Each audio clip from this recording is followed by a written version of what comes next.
There are parts of you the world will never deserve to touch. Not because you're cold, not because you're distant, but because some pieces of your life are sacred.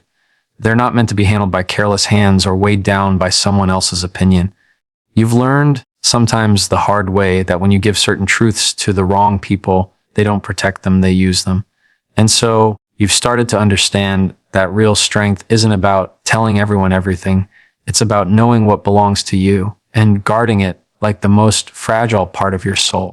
This isn't about secrecy, it's about self-respect. It's about holding on to the parts of your heart, your dreams, and your pain that no one gets to play with. Because the moment you stop protecting those things, you stop protecting yourself. There's a certain kind of exhaustion that comes from feeling like you owe the world every detail of who you are. You share pieces of your life, your heart, and your struggles, thinking it will bring you closer to people. And sometimes it does. But other times, it leaves you feeling exposed, misunderstood, or even betrayed. And that's the part nobody warns you about. Not everyone will hold your truth with care. Not everyone will see your vulnerability as a gift. So you start to wonder if maybe some things are meant to be kept close, not out of fear, but out of wisdom. Because protecting certain parts of yourself isn't about building walls.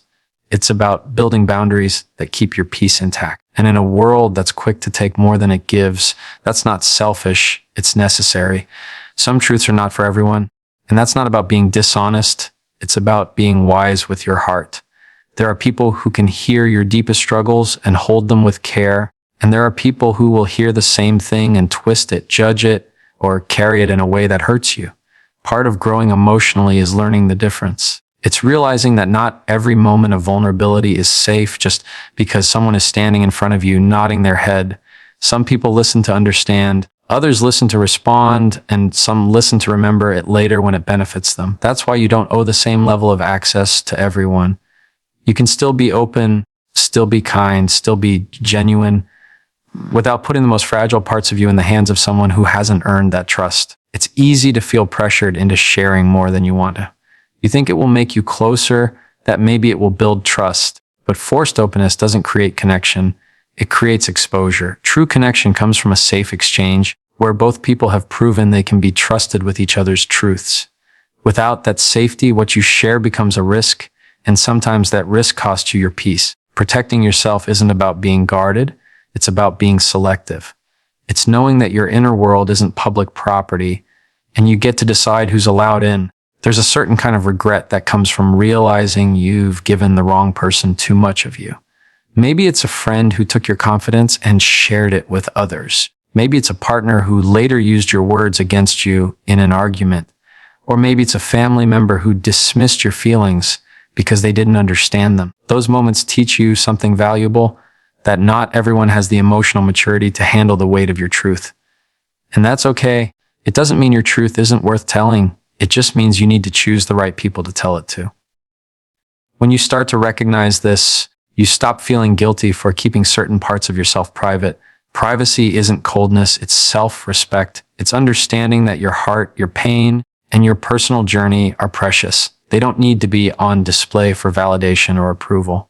The right people won't need every detail to care about you. They'll respect the parts you choose to share and won't push for the rest.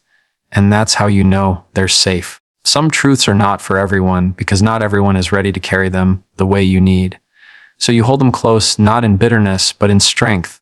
You trust yourself to know the difference between openness and overexposure. And you remember that keeping something to yourself doesn't make you distant. It makes you discerning. In the end, it's not about hiding who you are. It's about protecting the parts of you that keep you whole. Trust is one of those words that gets thrown around like it's automatic, like it should be handed out the moment you meet someone. But real trust doesn't work that way. Trust is built over time through consistent actions, through moments where someone had the chance to hurt you but chose to protect you instead. When you assume trust without giving it the chance to be earned, you put yourself in a position where you're expecting safety without proof. And that's not a judgment on other people. It's a responsibility to yourself. You can be open-hearted and still expect people to show you who they are before you hand them the most fragile parts of your life. A lot of hurt comes from assuming someone values your trust the same way you do. You share something personal, thinking they'll hold it with care, only to find it repeated to someone else. Or you rely on them during a vulnerable moment and they're nowhere to be found. And the pain isn't just about what happened. It's about the silent agreement you thought you had, the unspoken belief that if I trust you, you'll protect that. When that belief gets broken, it doesn't just change how you see that person. It changes how you see people in general. That's why it's so important to let trust grow naturally. Not because you're suspicious, but because you're intentional. You watch how people handle your small truths before you hand them the big ones. You notice if they speak about others with respect or if they turn private conversations into gossip. You see how they react when you set a boundary. Do they respect it or do they push back? These are the moments where someone earns their way into the deeper parts of your life. And if they can't handle those smaller tests with care, they're not ready for the bigger ones. It's not about building walls. It's about building gates. Gates you can open when someone has shown they know how to walk through gently. There's a difference between being guarded out of fear and being careful out of wisdom. Fear shuts people out no matter what they do. Wisdom lets them in, but only after they've shown they can be trusted to stay. That's how you protect your peace without isolating yourself. When trust has to be earned, you stop feeling guilty for slowing things down. You stop letting people rush you into a level of closeness they haven't proven they can handle. You realize that trust is not a gift you hand out freely just to keep someone around. It's a responsibility you give to someone because they've shown they can carry it well. And when you do give it, you can do so without hesitation because you know it's going to someone who has already proven they won't break it. That's not coldness. That's strength. That's how you protect both your heart and the relationships that matter most. Trust isn't something you hand out just because someone shows up in your life. It's not a default setting, and it's not proof of being a good person to give it away without thought. Real trust has to be earned, and that means letting people show you, over time, that they know how to handle it. Too often, we assume trust because we want closeness. We meet someone who feels familiar, who says the right things, and we hand over pieces of our story without ever asking ourselves if they've proven they can be trusted with it. And sometimes that hope we feel gets mistaken for evidence. We confuse a good first impression with good character. But character is revealed slowly through the way someone acts when it's inconvenient to care about you, through how they handle your absence as much as your presence. The truth is, a lot of hurt comes from assuming trust instead of letting it build. You might have opened up about something deeply personal, thinking it would be safe in their hands, only to hear it resurface in someone else's mouth. Or maybe you leaned on them during a time you couldn't stand on your own, and they weren't there. Not because they couldn't be, but because they didn't choose to be. That's the kind of disappointment that shakes more than just your view of that one person. It can make you start questioning your own judgment, wondering if you're too open, too naive, too quick to believe. And when that doubt starts living in your mind, it changes how you see everyone. That's why trust needs to grow in the daylight, not in the dark. It needs to be tested in the small, everyday ways before you hand it the weight of your deepest truths. Notice how someone speaks about people who aren't in the room, because how they treat others is a preview of how they'll treat you. Pay attention to how they react when you set a boundary, because people who can't respect small limits won't respect big ones. Look at how they handle disagreement, whether they can talk through it or if they turn it into a weapon.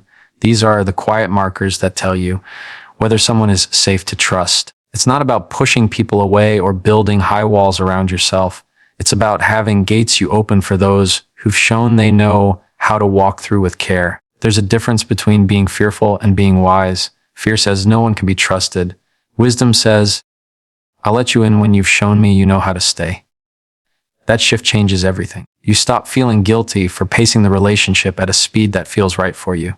You stop confusing pressure for connection. You stop mistaking shared vulnerability for proven safety. When trust has to be earned, you can give it freely when the time comes because it's going to someone who has already proven they can carry it without breaking it.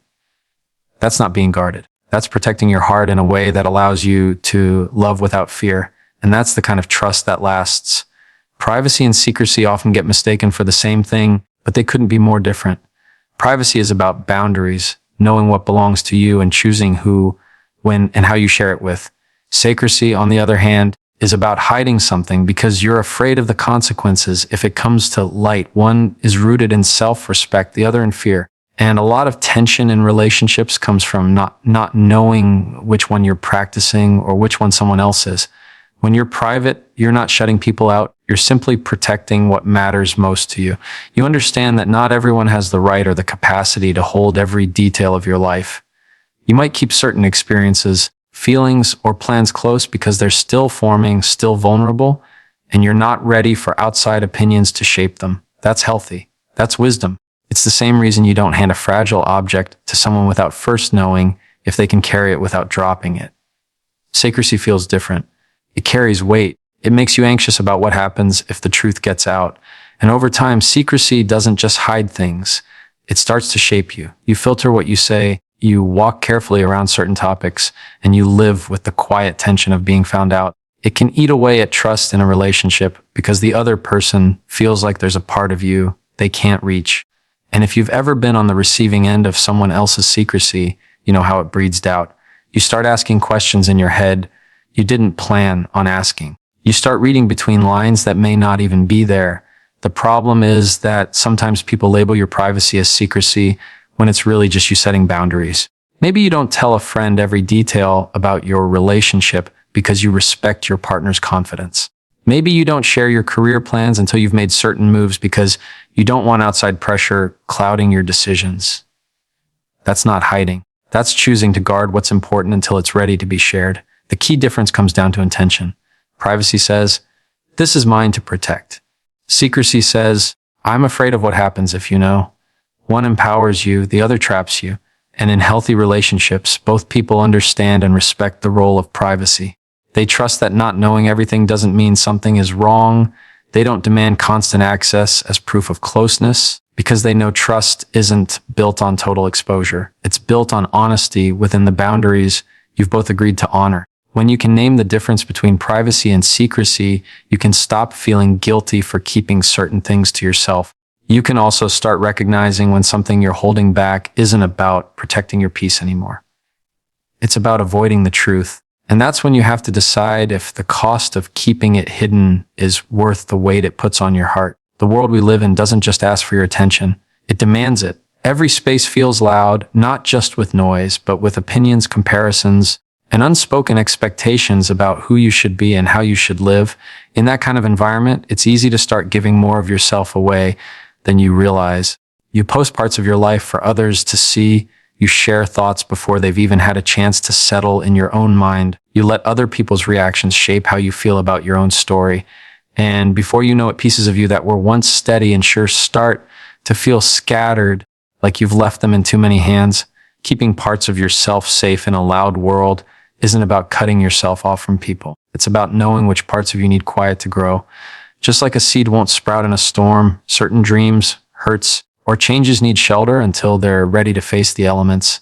That shelter is your choice to keep them private, to share them with only a few who have proven they know how to protect them. Because when something is new or tender, whether it's a personal goal, a new relationship, or a truth you've just uncovered about yourself, it's vulnerable. And loud spaces aren't always gentle with vulnerable things. The challenge is that loudness isn't just external, it's internal too. It's the voice in your head that says you're selfish for keeping things to yourself. It's the pressure you feel to explain yourself so no one misunderstands. It's the quiet guilt that comes when someone asks for more than you're ready to give, and you think saying no means you're pushing them away. But protecting parts of yourself isn't selfish, it's responsible. It's what allows you to show up in the world without feeling like you're constantly giving away pieces you can't get back. In relationships, this is where boundaries become essential. Not everyone needs to know the details of your struggles in order to care about you. Not everyone gets to see your rawest pain in order to believe it's real. And not everyone should have the power to influence your most personal choices just because they have an opinion. When you know what to keep safe, you stop mistaking overexposure for connection. You realize closeness isn't about how much you tell someone. It's about how much they've earned the right to hear. A loud world will always push for more of your story, more of your time, more of your energy. But you don't have to give all of it away. You get to decide what stays yours, untouched by the noise, until you're ready to share it. And when you do, you'll find that the parts you kept safe don't just survive. They stay whole, steady, and strong enough to face whatever comes next. That's not distance, that's wisdom. And in a loud world, wisdom is what keeps you grounded. There's a quiet kind of hurt that comes from telling someone your full story and realizing they didn't know what to do with it. maybe they brushed it off. Maybe they changed how they saw you. Maybe they used it against you later. And it's not just about that one moment. It's about the trust you thought you had, the hope that they would hold your words with care. That's when you start to understand not everyone deserves your full story. Not because you're hiding who you are, but because your story is valuable and not every listener is ready or able to honor it. Your full story is more than facts and events. It's your experiences, your wounds, your victories, your lessons. It's the details of how you became who you are. And those details are powerful. When you share them, you hand someone a deeper level of access to you. Access to your vulnerabilities, to your private thoughts, to the things that still feel tender. That kind of access should be given with care, because once it's out there, you can't take it back. The wrong person might not protect it. They might not understand it, and sometimes they might even twist it into something it's not. We live in a time where oversharing can feel normal. Social media, casual conversations, the pressure to be real. It can make us think that openness equals honesty, and honesty means telling everything. But honesty doesn't mean handing over every detail of your life. You can be truthful without being fully exposed. You can share parts of your story without letting someone into every chapter. That's not dishonesty. That's discernment. In healthy relationships, the deeper layers of your story are earned. Someone shows you over time that they can handle the smaller truths with care. They prove they can hold space for your feelings without judgment. They listen to understand, not to respond. They keep your confidence even when it would be easier to let it slip.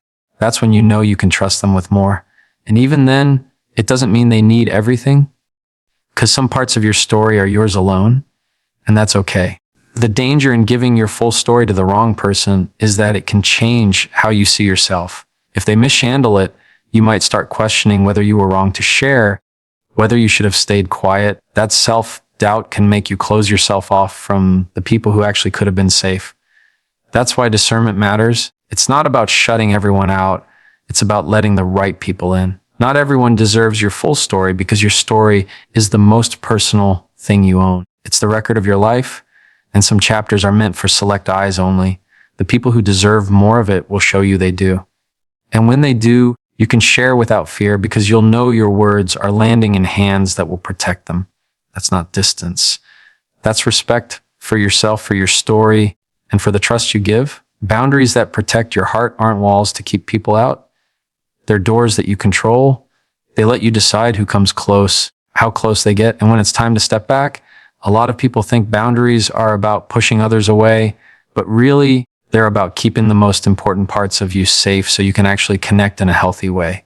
Without them, you end up giving too much too quickly or letting someone's behavior chip away at your self-respect until you barely recognize yourself. Boundaries are how you make sure love, trust, and kindness can flow without leaving you empty or resentful. You know you need them when you start feeling drained after being around someone, when their words linger in your head longer than they should, or when you catch yourself saying yes just to keep the peace. In those moments, it's not that you've lost your strength. It's that you've given away your space to protect someone else's comfort. And over time, that leaves your heart unguarded. People can walk in and take without asking, not because they're all bad, but because you haven't made it clear where the line is. Boundaries sound like, I can't talk about this right now, or I need a day to myself, or I'm not okay with being spoken to that way. They can be as small as not answering a text the moment it comes in, or as big as ending a relationship that consistently crosses your limits. And yes, setting them can be uncomfortable, especially if you've spent years trying to please or accommodate others. But discomfort in the moment is a lot easier to live with than the long-term ache of feeling unvalued. The truth is, people who respect you will respect your boundaries, even if they don't love them at first. And the ones who get angry, guilt you, or try to push past them, they're showing you why the boundaries needed to be there in the first place. This is where it gets hard, because you'll have to decide whether keeping that boundary matters more than keeping their approval. And it does. Every single time, protecting your heart doesn't mean you love less. It means you love wisely. It means you've learned that not everyone has the right to unlimited access to you, and the ones who do will prove it by treating your limits with care. Boundaries keep you from pouring so much of yourself into others that there's nothing left for you. They make sure your kindness stays a choice, not an obligation. When you start seeing boundaries this way, they stop feeling like selfish barriers and start feeling like the framework that holds your relationships together in a healthy way. You get to show up fully, without resentment, because you know you're safe. And a safe heart loves better, trusts deeper, and stands stronger, not because it's guarded, but because it's protected. There's a certain point where sharing stops feeling like connection and starts feeling like a slow leak of something you can't get back. At first, it might seem harmless, letting someone in on a piece of your struggle, telling them about a personal mistake, or opening up about something you're still processing. You convince yourself it's the right thing to do because honesty is important and vulnerability builds trust. And yes, those things are true, but only when the space you're sharing in is safe and only when you're ready. If it's not, sharing can start to work against you. It can leave you feeling smaller, exposed in ways that don't feel good, and wondering why you opened your mouth in the first place. That's when you've crossed into self-betrayal, when your need to be understood or accepted overrides your need to protect your own emotional well-being. Self-betrayal and sharing doesn't always look dramatic. Sometimes it's subtle. You might tell a friend about a new relationship you're excited about, but deep down, you know they have a habit of being critical or dismissive. Or maybe you open up to a family member about a personal goal, even though you remember the last time they downplayed your ambitions. Or you sit across from someone you're dating and spill a painful story from your past, not because you feel ready, but because you don't want them to think you're hiding anything. In the moment, it feels like you're doing the right thing. But afterwards, you feel uneasy, like you gave away a part of yourself that wasn't ready to be handled. That unease is your gut telling you you've gone past your own boundary. We don't always recognize it as self-betrayal because so many of us were taught that withholding parts of ourselves is wrong. That to be real means to be completely open all the time. But here's the truth. Realness isn't measured by how much you disclose. It's measured by how authentic you are with what you do choose to share. If you're giving away pieces of your heart to someone who hasn't shown they can protect them, you're not being real. You're abandoning yourself in the name of connection. And that's not connection. That's exposure without safety.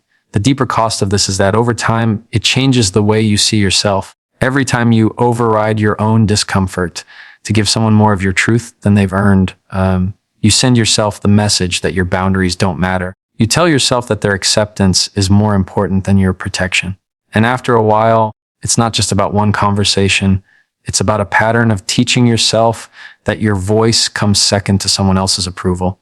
That's how resentment builds, not because they took too much, but because you kept giving it away. The solution isn't to shut down or never share. It's to slow down. It's to ask yourself, do I feel safe with this person? Have they shown me they know how to carry my truth without using it against me? Am I sharing because I want to or because I feel like I have to? When the answer comes from a place of genuine choice, sharing becomes empowering. When it comes from pressure, whether external or internal, that's when you risk betraying yourself. In relationships, this can be tricky because the people around you might not understand why you're holding back. They might say, "Why didn't you tell me sooner?" Or, "I thought we were closer than that." But a healthy relationship will respect the pace you set for sharing. The right people won't demand your full story just to feel secure. They'll let trust build in layers. And the beauty of that is, when you do share, it will mean more because it wasn't forced. Sometimes the hardest part of avoiding self-betrayal is learning to sit with the silence. There will be moments where you want to fill the space with something personal just to make the connection feel deeper. But deep connection doesn't happen because of what you spill into a conversation. It happens because the relationship has proven it can hold whatever you choose to give. Silence can be uncomfortable, but it's also where you learn whether the connection you have is strong enough to stand without constant proof. It's also worth remembering that your readiness matters. You might have a story that you're willing to share someday, but right now, it's still raw. The emotions are still close to the surface. The lessons aren't clear yet. Sharing too soon can invite voices into your process that don't belong there, opinions that can confuse you, judgments that can shame you, or even pity that makes you feel smaller than you are. Protecting your process is not selfish. It's how you ensure that when you do speak, you're doing it from a place of clarity instead of desperation. When sharing becomes self-betrayal, you walk away from the conversation feeling lighter in the moment, but heavier later. It's that nagging thought that maybe you said too much. It's the regret that makes you want to pull your words back, but you can't. And it's in those moments that you realize protecting yourself isn't about being guarded. It's about valuing your truth enough to wait until you know it will be safe. You don't owe anyone your full story just to prove you're trustworthy. Trust trust is built in both directions. They earn the right to hear more, and you earn the right to feel safe enough to give it. When you stop giving away parts of yourself to people who haven't shown they can hold them, you stop betraying yourself. And when you stop betraying yourself, you'll find that the people who truly belong in your life will still be there. Not because you gave them everything, but because they respected what you chose to keep. There are parts of your life that aren't meant to be handled by everyone. Not because you're hiding something, not because you're being distant, but because they're sacred. And sacred doesn't always mean spiritual. It means deeply personal, deeply valuable, and deeply tied to who you are at your core. It's the kind of thing that doesn't survive well in careless hands. In a world where oversharing is almost expected, holding on to what's sacred can feel like swimming against the current. You're told that openness is vulnerability and vulnerability is strength. And yes, vulnerability is powerful, but only when it's placed in the right environment. When it's not, it can leave you feeling drained, exposed, or misunderstood. That's why learning to protect the sacred parts of your life isn't about secrecy. It's about respect for yourself, for your story, and for the weight of the things you carry. The sacred parts of your life can look different for everyone. For some, it's a dream they're still shaping, the kind of goal they haven't spoken out loud yet because it's still fragile and forming. For others, it's a relationship, maybe a new one, maybe a struggling one that they want to shield from outside judgment while they figure things out. And for many, it's a wound, a chapter of life that's still tender, one they're not ready to let anyone else define for them. When something is sacred to you, it's not just important, it's personal in a way that can't be replaced. It's yours to carry, yours to tend to, and yours to decide when, how, and with whom you share it. The challenge is, not everyone will understand why you want to hold certain things close. They might push for details, assuming that closeness means full access. They might take your privacy as distance, or worse, as mistrust. And it can be tempting in those moments to give in, to share just to avoid the awkwardness or the questioning. But every time you do that, when you're not ready, you're letting someone else's comfort outweigh your own protection. You're putting the sacred in a space it wasn't meant to be yet, and that's when it becomes vulnerable to misunderstanding, judgment, or even misuse. Protecting what's sacred starts with understanding that it's okay to value your peace over someone else's curiosity. You can love people deeply and still decide that not everything is for them. That's not being cold. That's being intentional. Think about the times you've shared something important to. Soon, maybe you walked away from that conversation feeling a little smaller, or like you'd given away a piece of yourself that didn't feel good to part with yet. That feeling isn't just discomfort, it's your boundaries telling you they've been crossed. And the thing about boundaries is they're not about keeping people out. They're about keeping you safe enough to stay whole while letting the right people in at the right time. This doesn't mean you live guarded, never opening up. It means you're selective. You pay attention to who's earned the right to hear certain parts of your story. You watch how they handle the smaller truths before you hand them the bigger ones. You notice whether they listen without interrupting, whether they hold space without judgment, and whether they can be trusted to keep your words where they belong. When someone proves they can honor those smaller things, you can feel more confident trusting them with what's sacred. But there's another side to this. Sometimes what's sacred isn't ready to be shared because you're not ready to talk about it yet. That's not weakness. That's wisdom. When you keep something to yourself because it's still unfolding, you're giving yourself room to process it without outside influence. You're allowing your own voice to be the loudest one in the room before you invite others in. And in that space, you can decide what parts you want to hold on to and what parts you're willing to release. In relationships, whether romantic, family, or friendship, holding on to what's sacred creates clarity. It teaches the people around you that intimacy isn't measured by how much you reveal, but by how much you trust each other to honor what you do share. The right people won't rush you. They won't pressure you into telling more than you want. They'll recognize that the things you keep close are there because they matter to you, and that's reason enough to respect them. The wrong people, on the other hand, will see your privacy as a challenge to be broken, not a boundary to be honored. And that difference tells you a lot about where to place your trust. There will always be voices, sometimes even in your own head, that tell you holding back means you're not being fully yourself. But the truth is, you can be completely yourself without putting everything you are on display. You can be honest without being fully exposed. You can be vulnerable without handing someone your most delicate truths. The sacred things in your life deserve to be protected until they're strong enough to stand in the open. And that strength comes from you. When you hold on to what's sacred, you're telling yourself that your peace, your growth, and your heart matter more than the approval or understanding of others.